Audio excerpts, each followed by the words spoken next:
Welcome to another episode. So let me try to position this. I'm trying to make sure that I'm looking. It doesn't look like I'm looking, excuse me, at the camera, but we'll see.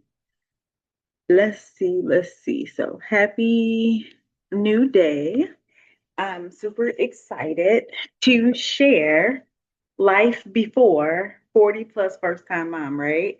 Because there is a lot that happened before I came to this place in my life. So that's what I'm sharing today. And I'm excited to share because we all have different experiences that can encourage someone. So I'm looking to encourage, inspire, motivate, and all that other fun stuff.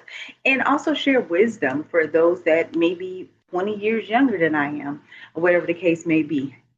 So before all of this, I know I wanted to have a firm foundation before having children, period, whenever I had children. So, being young, very young, I knew when I was a teenager that one, I wanted to have children, and two, I didn't want to have children early. Like, I did not want to be a young mom at all because, from this is Michelle speaking, y'all don't be coming for me in these comments. But I didn't want to grow up on the back of my children. I didn't want to be someone who didn't know who she was and then bring a child in to confusion. I wanted a sense of stability in my life. I wanted a sense of um, identity already established. And anyone to tell you in my 20s, listen, it was the same thing. You know what I mean? So sometimes is certain things seeded in you very early that you accept and you grasp and you walk it out. And that's exactly what I did. I was like, I don't want to have children early. And therefore, I didn't do anything to have children early. Okay. So it was definitely a journey that I went on and excited about. And I always wanted to be married before having children. So when I was at 19, I rededicated my life to the Lord. So I got born again when I was very young. I was like 12, 11, 12, somewhere around there. And then life was life. And you would think, what's going on between 11 and 12 and 19? A lot. That's another story for a whole couple days later. You know what I mean? A lot of things that happened in my life. However, at 19, I made commitments to the Lord. And in that commitment journey, I knew that my life needed to reflect Him. And part of that reflection is being married, then having a family, and moving on, so forth, and so on. So when I got married, Michelle, I was thinking, okay, honey, and we were in agreement. We didn't want to have a child our first year because we wanted to get in there, know each other, have a foundation, and then we'll have children. Lo and behold, we were 4 years in before I got pregnant with our baby girl, and it was after our 5 year anniversary when she came. And it has been a joy, it has been a pleasure. But the time before is so important. And I want to urge that to anyone who wants to have children, no matter what age you are, establish a foundation for your family, establish a standard for your family, and that will help in moving forward. So I know I wanted to live life. I knew I wanted to know who I was as an individual. I knew that I wanted to be married. And not only married, I wanted to have a good marriage. I wanted to be in covenant with someone who had the same beliefs as I did and who modeled the idea of what I had in my heart of a husband. And the previous video talked about what I was looking for in a husband and praying for, and God exceeded my expectations, which is pretty cool. But I traveled, I worked several jobs and started several businesses. I had fun, enjoyed life. And I sold, one thing I did is I sold into other people's marriages. You know what I mean? I would babysit. I did things. I also went to conferences to prepare for what I wanted. I've always been the type of person that prepared for and made room for what I was expecting.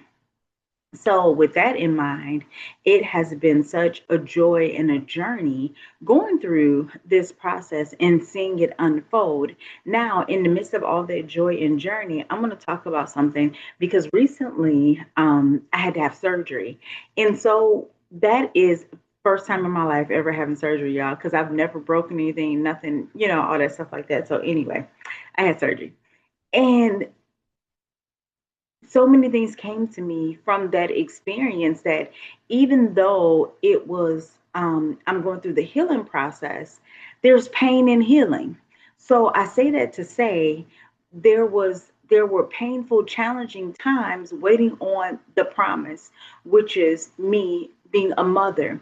You know what I mean? So it wasn't like the linear straight across, like everything was A, B, C, and done. No, it was a lot of up and down, in and out, and all that stuff. And so, dealing with those challenges, it took faith and perspective to kind of get in there. And when I say challenges, I'm talking about loss. Miscarriage is no joke. You understand what I'm saying? So, it's important to know that all the time when we're waiting on something to come to pass, when we're preparing for the next phase of our lives, it doesn't always happen quickly. It doesn't always happen the way we desire it to happen. And sometimes there are challenges along the way. But what keeps us rooted and grounded during those challenges is what's important.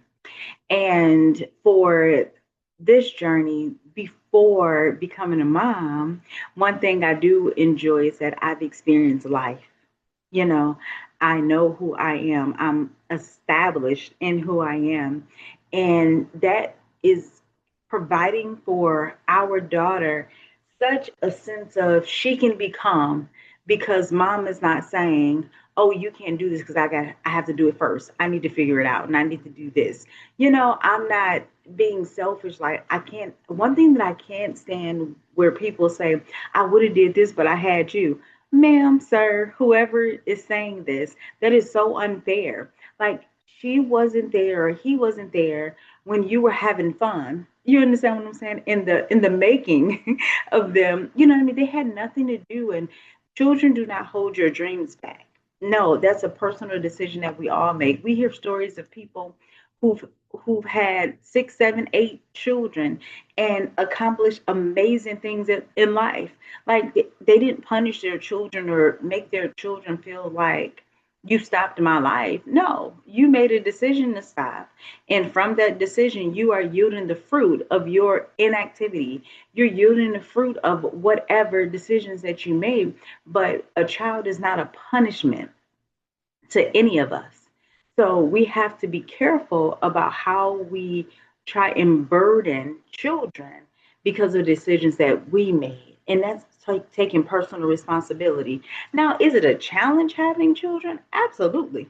We're not going to act like it's peaches and cream and everything is smooth. No, it's a lot of adjustments, a lot of adjusting. Sometimes there are people who lost a spouse along the way. There are people who lost employment along the way. There are people who lost themselves along the way. Hello? So there are a lot of things that we have to adjust to, but we have to ensure that we are not being adults who say, you're my problem. You're the reason I didn't accomplish. That means we're not taking ownership of our own lives. And so, and another cool thing way to think about this too is when we have children or when we have anything that is different, there are seasons. So when a child comes, the season to get up and go as you please is over for a certain amount of time until your child gets to a certain age. Then you have that freedom again. You understand what I'm saying? Then it's the season where I'm out. I can do what I want to do when I want to do it. But there's seasons in life, and it's okay to take a pause from the regular and say, I can't do that anymore right now, but later I'll be able to do it. So we plan seasons. And that's another good thing about being mature and taking responsibility for our lives. So I say all this to say that life before becoming a 40 plus first time mom was so sweet and so calm and exciting. And that's what makes being in this position so sweet, calm, and exciting because I had the privilege and the honor to live a beautiful life. And now I get to continue a beautiful life with a beautiful life. Oh, that was cute with a little pumpkin in here, which is what I used to call my nieces, my little pumpkins. So it's such a joy. And make sure if you do nothing else on your journey, prepare, be excited right now, and carry that excitement into motherhood. If it's been a while that you're waiting to become a mom or you're battling some health challenges, be encouraged on your journey. Get help, pull in resources, community, whatever you need in order to get that foundation that's important for yourself, for your family, and for your future children. So that's the episode for today. 40 plus first time mom. Super excited to share. Be sure to put in the comments any topics you want me to touch on, any things that come to mind that you want even elaborated on that I've discussed so far. And you will also see in the comment, I have the pregnancy journal link. I have for someone who's pregnant, expecting, or you know someone who's pregnant or expecting. It's so much fun to have a really good journal to go through the process. So I have that and I have storybooks that I've written. So they're Honeycup Chronicles because we call our little Victoria Honeycup. And so there'll be different books that we are releasing because we know what we want her to hear. So we are writing the books that we want to read to her. And it's so much fun. And I also teach people how to write and publish books. So, all that stuff, you'll find some things in the description. Anything in particular that I've mentioned that I may have forgotten in any of the videos, always in the comments, post, Michelle, where can I find this? And I'll make sure I get you the information. And for those that want to be interviewed, you are a mom over 40, or let's do dads over 42. Come on through, dads over 40 and you're married to someone who is over 40 and you all are on your journey and you want to share and be interviewed, you can reach out as well. I would love to interview you and bring more perspectives on this journey, more encouragement, and more resources. So, thank you. Be sure to like, comment, subscribe. I will also be coming with other resources on Saturdays and different themes. So, stay tuned. And I'm so excited that you are a part.